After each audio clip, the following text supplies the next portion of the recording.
رسول صلی الله علیه وسلم لعنت ویل په هغه چا باندې چې څوک سود خوري په بلې خوري یا پکې یو لار اسانۍ هغه راوړونکی هغه لیکونکی هغه ګواه په ټول لعنت ویلی شوی دی. لکه یو سړی دا ووایي پلانې چې هغه نوم زید دی هغه سودي معاملات کوي ښه واضح ده. هغه بل چې هغه نوم سعد دی هغه وایي چې نه جي زما د ده د معاملاتو سره سویمه ده زه خو دله قرض ورکم دی ماله واپس راکوي.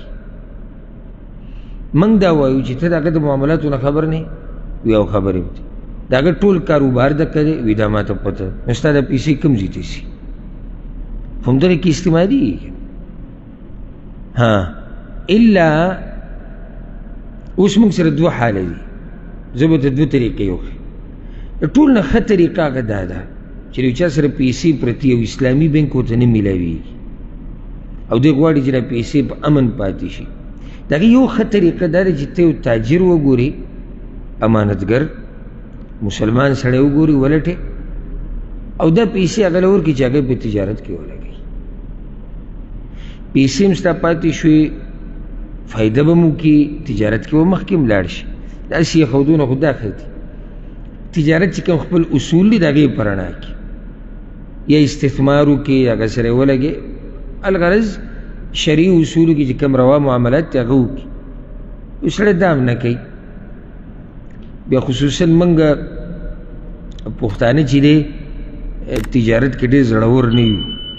اول د سړي سره حساب خلاصو چې دا به څو ګټي او څو به نه ګټي او د تاوان به پکې راته غږ نه کړي. راګستې به ټوټل 10 ریالۍ او تپوسونه به دا کوي چې دا به ګټي څو او هفته کې به څوی میاشت کې به څوی او نو که دا دې ورته ووایي چېرې داسې هم کېدی چې 10 زره دې ټولې لاړې شي بیا خو راکړه بیا واپس راکړه. ځکه موږ تجارت کې د نورو قومونو نه شاته پاتې شوي.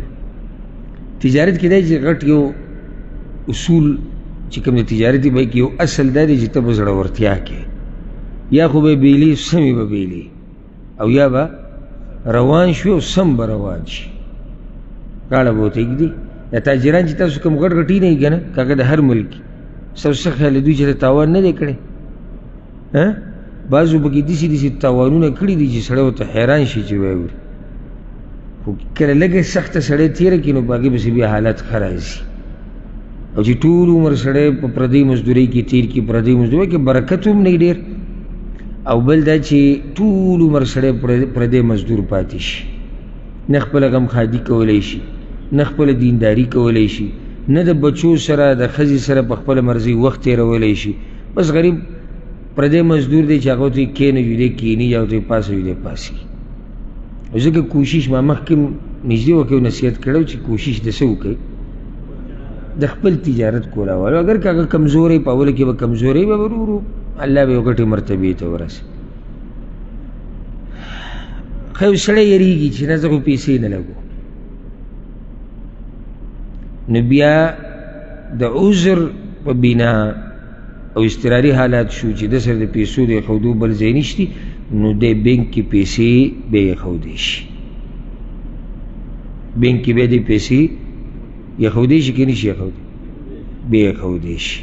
ولې عذر دی بل ځای نشتی امن نشتی د دا مال ګډوډ کېږي نو دی بیا هلته ایښودی شي.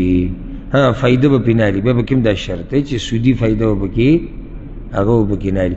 بله خبره دې ته پکې وګورئ که نه دا بینکونه هم ګورئ دا کوم چې ربوي معاملات کوي سودي دا هم ګورئ ټول یوه مرتبه کې نه وي د بعضو شر پکې لږ کمي د بعضو شر لږ کمي نو ته پکې هغه بینک بیا وګوره چې د بل په نسبت د هغه شر لږ کم دی.